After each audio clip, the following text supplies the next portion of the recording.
Next, we're going to cover the reputation tab. So this little tab here on the options that kind of looks like a Da Vinci drawing, a little dude inside of a triangle inside of a circle.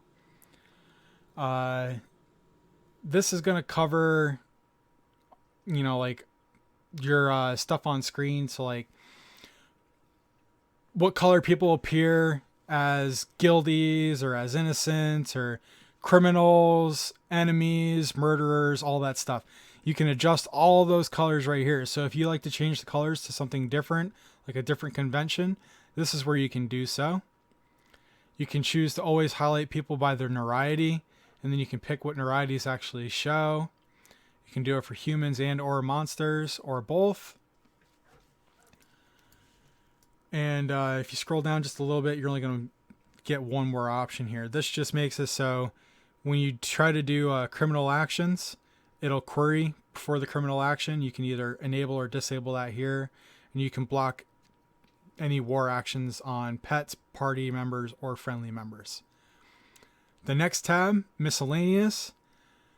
This makes it so names of approaching players will show, corpses as well. Your circle of transparency is in here. You can enable or disable that. You can set the radius. You can also, this is where you can determine whether or not your client shows skill gains and tenths. So if you wanted to show for every 10th of a skill gain, you just leave it the way it is. Increases in strength, dex, and intelligence right there. Display all public houses contents.